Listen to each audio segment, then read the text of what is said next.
नमस्कार। प्रतिवर्ष विश्व पर्यावरण दिवस पर्यावरण की सुरक्षा और संरक्षण हेतु पूरे विश्व में 5 जून को मनाया जाता है। इसका मनाने का ध्येय यही है कि हर व्यक्ति में जागरूकता हो, अपने आसपास ज़्यादा से ज़्यादा पेड़ पौधे लगाएं, साफ सुथरा गली और मोहल्ला हो। पेड़ लगाओ भाई, पेड़ लगाओ, अपना जीवन स्वस्थ बनाओ। घर उपवन में पेड़ लगाओ, वायु प्रदूषण को दूर भगाओ। ये देते हैं फल और फूल, इन्हें लगाना नहीं है भूल। इन्हीं से मिलती हमें हवा, इन्हीं से मिलती हमें दवा। पेड़ लगाओ, अपना जीवन स्वस्थ बनाओ। जब हवा चलेगी, पेड़ पौधों से आएगी सुगंध, नहीं तो इधर उधर फैले कूड़े कचरे से आएगी दुर्गंध। इसलिए पेड़ बहुत ही अति आवश्यक है लगाना। प्रकृति का आत्मा और श्रृंगार है वृक्ष, धरती माता का वैभव है वृक्ष। एक छोटी सी कहानी पेड़ की उदारता।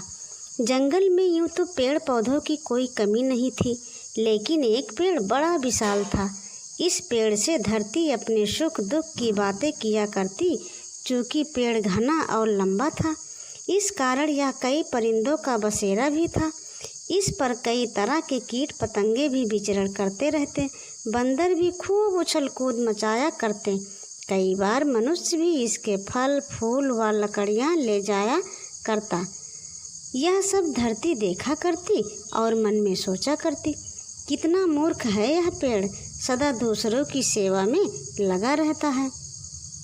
एक दिन उसने पेड़ से कहा, मैं तुम्हें रस प्रदान करती हूँ, उसे तुम यूं ही क्यों बर्बाद कर देते हो? उसे तुम अपने पास रखा करो, किसी को दिया मत करो। इस पर पेड़ बोला, नहीं माँ, ऐसा नहीं कर सकता। मैं देता हूँ तभी फलता हूँ, देने में ही मुझे अच्छी शक्ति मिलती है। पेड़ ने धरती की बात पर गंभीरता से ध्यान नहीं दिया। उसने तो अपने जीवन के नियमों के अनुसार सर्वस्व लुटाना शुरू कर दिया। उसने अपने फूल दिए, फल दिए, पत्ते दिए, पक्षियों को बसेरा दिया और पथिकों को छाया दी। इधर अपना कहा न मानते देखकर धरती उससे रूठ गई। पतझड़ आया, उसके सारे पत्ते सूख कर झड़ गए, उसकी सारी शोभा समाप्त हो गई।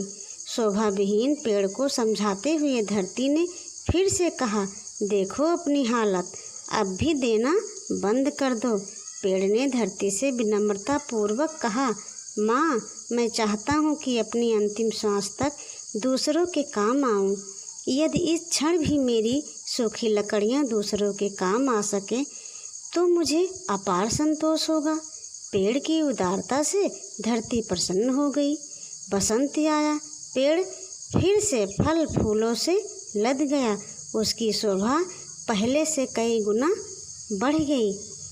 तो देखो, हमको पेड़ों से कितना सीख लेना चाहिए कि जब पेड़ हो करके इंसान के बारे में इस तरह की सोच रख सकता है, तो हम सब तो इंसान ही हैं। हम सबको तो ज़्यादा से ज़्यादा पेड़ लगाना चाहिए। अपने आसपास का स्वच्छ वातावरण इस तरह से बने ताकि जहाँ भी कोई भी एक फूल का पौधा हो तो खुशबू ही बिखेरे। और वृक्षों को तो एकदम से काटना नहीं चाहिए, लेकिन आज का इंसान भूल गया है घर बनाने में पेड़ों को काट काट करके सांस तक लेना मुश्किल हो गया है। वातावरण कितना प्रदूषित हो गया है।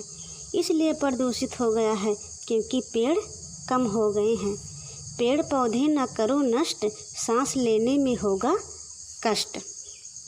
वृक्षों में भी जान वही है जो है हम सभी के अंदर, मत काटो इन वृक्षों को। हरे भरे जो वृक्ष रहेंगे, दुनिया होगी कितनी सुंदर। रखो सुरक्षित इन दरख्तों को, मत काटो इन वृक्षों को। लेकर कार्बन डाइऑक्साइड दूर प्रदूषण ये करते हैं, ऑक्सीजन देकर हमको जिंदा हमको ये रखते हैं। है फ़ायदा हम दोनों को, मत काटो इन वृक्षों को। निस्वार्थ सेवा करते हैं, हमारे लिए जीते मरते हैं। कितने फल पैदा करते हैं, पर पेट हमारा ही भरते हैं। चुका नहीं सकते इनके कर्जों को, मत काटो इन वृक्षों को। मानसून भी इनसे ही बनता, वरना जग सारा जल जाता।